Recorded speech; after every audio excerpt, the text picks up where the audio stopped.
À l'époque, l'état-major avait à surmonter deux obstacles de taille. L'un était la pénurie d'officiers de métier.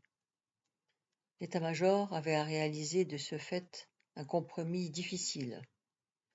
Il fallait recruter massivement dans la population européenne pour former à la hâte des officiers tout en tenant compte de la contrainte de laisser une grande quantité d'Européens pour maintenir une présence significative et assurer le maintien de l'ordre.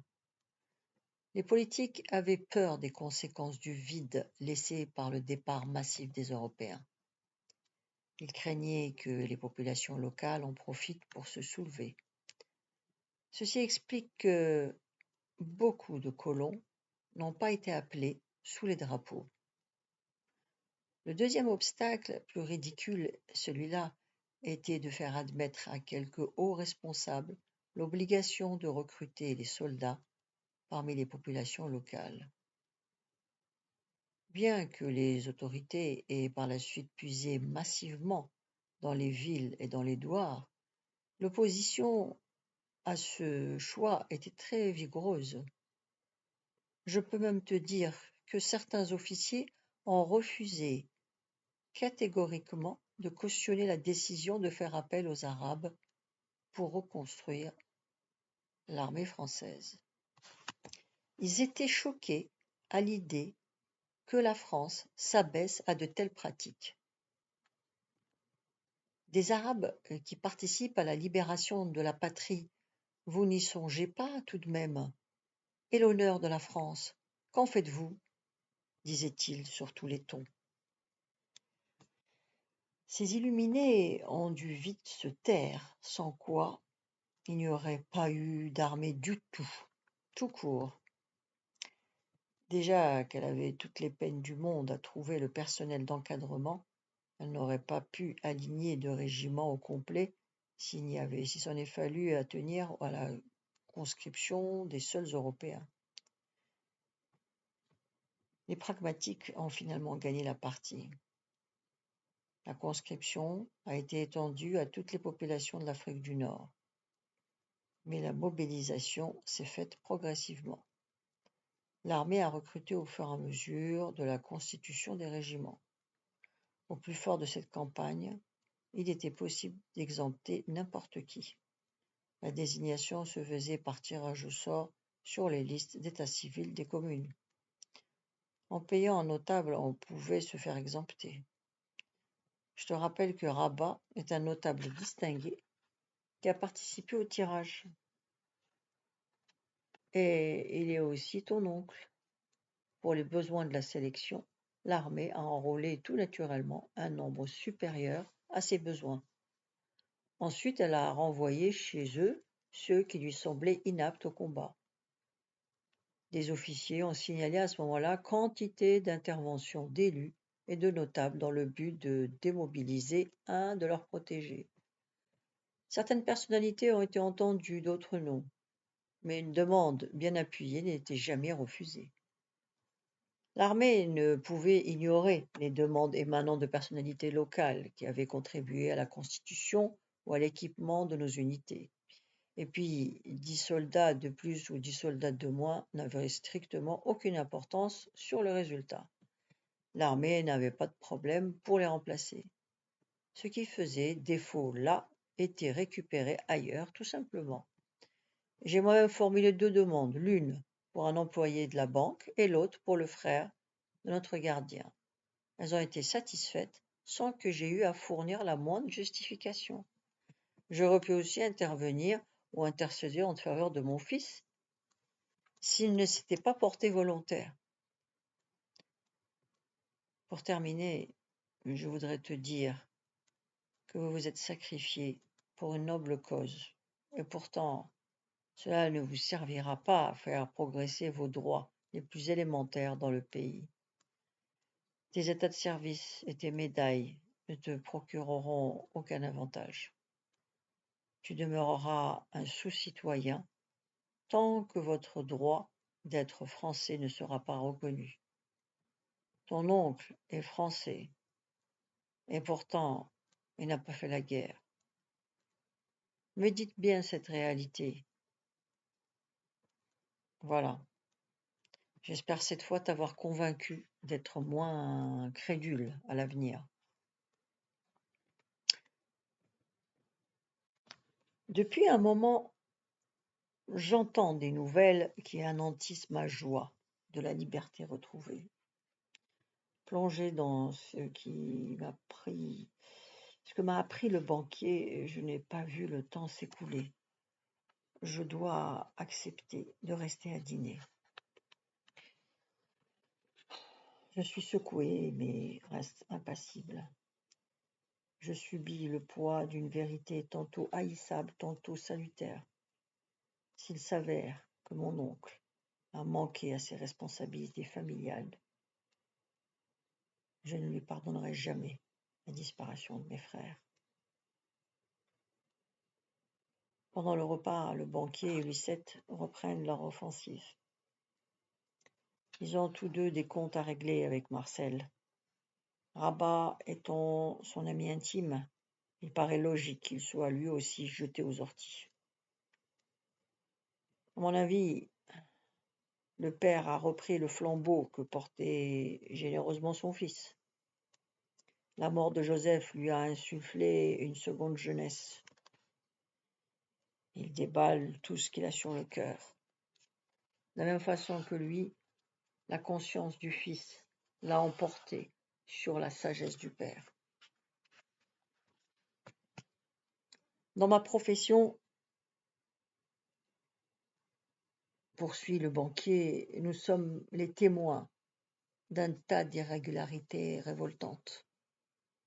Mais tenus par le secret bancaire, nous ne pouvons rien dire. Prenons le cas par exemple des fonds publics destinés à la promotion de la population indigène. Nous en distribuons une grande partie aux notables locaux pour leur attitude à l'égard de la France. Disons plus simplement qu'ils reçoivent cet argent parce qu'ils propagent la bonne parole dans les foyers. Ton oncle compte parmi les notables hautement appréciés. On le connaît même dans les services administratifs d'Alger. On lui accorde généralement tout ce qu'il demande. C'est un rapace de la première. À ma connaissance, c'est le champion, toute catégorie, dans le domaine du détournement de fonds publics. Tout le monde le sait en haut lieu, mais comme il est irremplaçable, on se tait. Tu te souviens certainement du projet de construction de votre mosquée. Tu peux me dire le montant de la participation de l'État dans cette affaire? Il nous a seulement dit qu'il avait obtenu les autorisations nécessaires, plus, je crois, une subvention minime couvrant à peine l'achat du terrain. Comment vous êtes-vous arrangé à propos des matériaux et de la main-d'œuvre, insiste-t-il. Ce sont les douars qui ont acheté les matériaux. Quant à la main-d'œuvre, chaque douar a envoyé des bénévoles. Nous procédons toujours ainsi lorsqu'il s'agit de biens communs. Chaque famille donne ce qu'elle peut. Ensuite, nous réunissons les dons dans une caisse commune gérée par les représentants de chaque douar. Il est impossible de détourner les fonds. D'ailleurs, cette idée ne viendrait à l'esprit de personne. Les regards du banquier et de sa fille en disent long sur leurs pensées. Ils s'attendaient sans doute aussi à une réponse similaire, ou du moins proche de celle-là. Je ne parviens pas à percer leur secret, mais je devine une histoire peu reluisante. Maintenant, je m'attends à des révélations douloureuses de leur part. C'est moi qui ai donné l'ordre de virement de la subvention sur le compte de ton oncle. Je peux donc t'affirmer qu'avec la somme débloquée, vous auriez pu vous faire construire un palace de marbre et acheter bien des terrains. Je dois faire une bien étrange tête pour que le banquier ajoute: Nous ne souhaitons nullement te brouiller avec ton oncle. Nous n'aurions rien à y gagner d'ailleurs. J'espère que tu comprends notre conduite. Aujourd'hui, j'ai perdu mon unique garçon. Dieu l'a voulu ainsi. Mon fils avait choisi un frère, et c'est à lui que je m'adresse. Ma situation me donne certains pouvoirs que je suis disposé à utiliser pour te venir en aide. Cela peut te paraître inutile, mais j'aimerais qu'en souvenir de Joseph, tu acceptes notre amitié. Le lendemain, après une nuit de sommeil perturbée par des cauchemars déroutants, je m'apprête à enterrer définitivement ma vie de soldat. Paradoxalement, ce moment si attendu ne déchaîne aucune passion en moi. Je rentre à la maison. Je rentre entier, et c'est le seul motif de satisfaction que j'éprouve. Heureusement pour eux, tous les démobilisés n'ont pas cette peine. Au terme de la dernière ligne droite, le spectacle des soldats essayant de tourner une page de leur vie est identique à chaque arrêt de train.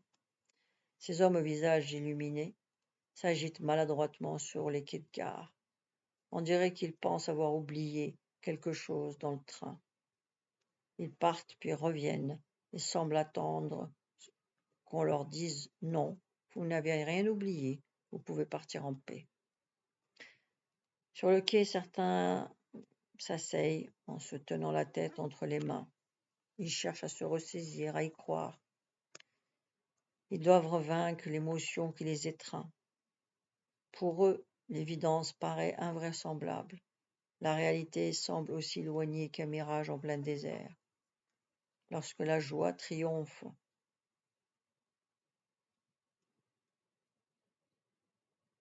du cauchemar, le résultat est hallucinant. Dans peu de temps, je subirai peut-être les mêmes remous, la même confusion.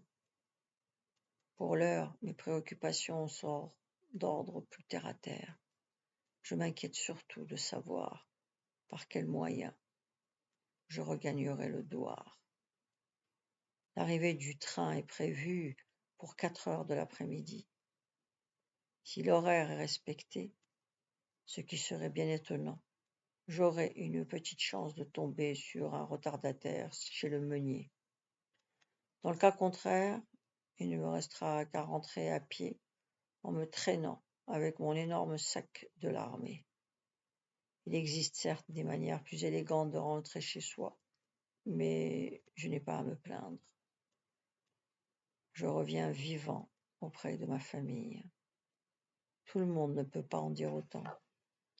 En y songeant, je pense à ceux qui ne reviendront plus, à ceux, tous, pour qui la vie s'est arrêtée brutalement quelque part en Europe. Et puis il y a ce doute qui me torture sans cesse. Durant ces derniers mois, je n'ai reçu aucune nouvelle de Samir, du rouquin et de mes frères Brahim et Tahar. Que sont-ils devenus? L'absence de nouvelles les concernant ne laisse rien présager de bon. C'est même plutôt inquiétant. Je dois m'attendre au pire. Néanmoins, je prie afin de les retrouver au Douar. Je me refuse à imaginer leur disparition qui serait une catastrophe pour la famille, pour le Douar. Pour une fois, l'horaire est presque respecté. Le train n'a qu'une heure de retard. Sur le quai de la gare, des soldats accueillent les démobilisés. Ils proposent à chacun d'entre nous de le raccompagner. C'est une très agréable initiative. L'armée a bien fait les choses en mettant ses véhicules à notre disposition. Elle espère sans doute nous convaincre de retourner dans ses rangs. C'est cela l'armée. Elle ne baisse jamais les bras et se rappelle toujours à notre bon souvenir. Jusqu'à la dernière minute, elle joue son va-tout. Une persévérance à méditer. La suite demain à la même heure. Vous pouvez vous abonner.